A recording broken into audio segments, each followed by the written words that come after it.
like one of these Itom 50cc race bikes, the proud possessions of Jeep Elton Payne. And not one, not two, but 3 generations of the Darnell clan. Now, a few episodes ago, we told the story of one of the most famous Itom riders, Beryl Swain, the first woman to complete the TT. She also raced regularly at Brands Hatch and Snetterton, and our Jeep was one of the guys who took her on. She was a good rider, and she was never slow. She was usually put at the back, but she would nearly always finish between 12 and 8, somewhere in there, so 8th place down to 12. She was fast, and she would go against a lot of the guys with no trouble at all. But she was a pioneer, wasn't she? Oh, she was a pioneer. Beryl's favourite bike was, of course, an Itom, an acronym for Industria Torinese Meccanica. Started in Italy, Yeah. and they started off with a powered engine for a push bike, basically. Oh, okay, rather a like power Ducati with the Yeah, cucciolo. Ducati, same sort of thing. Yeah, that's okay. what they did. Yeah. Then they obviously went on the mopeds, and then they started doing the sports moped. What they found was that people liked them so much and they went quite well, they would ride them to the track, take off their lights, race them, put the lights back on and go back home, basically. Really? Okay, Yeah, so that's what they basically did. they'd take them because they were actually, you know, performance-wise quite amazing. Yes, they were good on performance, that's right. The keenest racers did all they could to slim down their bikes, though as Colin's son-in-law Chris knows, it did store up problems for future restorers.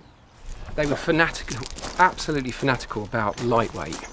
Oh my God! Yeah. With these yokes? Yeah. Yeah. Look at those. Blimey! So I mean, if you it can wasn't see, light enough, you know, that's they incredible. went to town, didn't they?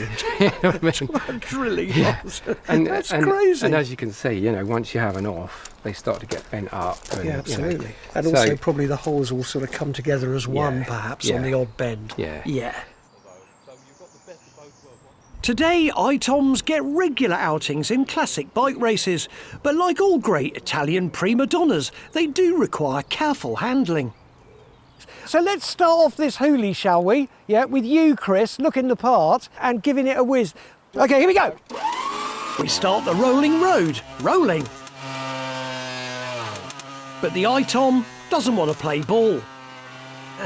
2 strokes. Hey.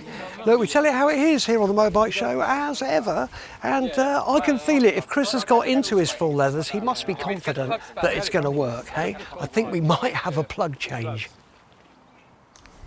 Colin does the honours, and the milliard chips in. So, here we go again. But number 62 just won't go either. Should we try another bike? Yeah. I mean, we do have others that are available to us. Come in, number 9. It's running! And Chris is going to go for it!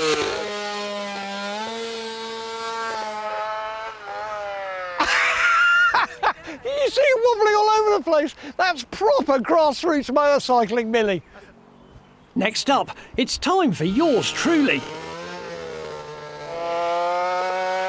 It sounds like a wasp that has, well, swallowed a wasp. But what a fantastic laugh, and what an irresistible sled for anyone who's into classic bikes. That's one crazy sled. Hang on. Millie's away. Oh, that is such fun, honestly. You got to get used to it. You got to rev its nuts off, Chris, haven't you? But I mean, I'll tell you what, on a track, that would be utterly terrifying.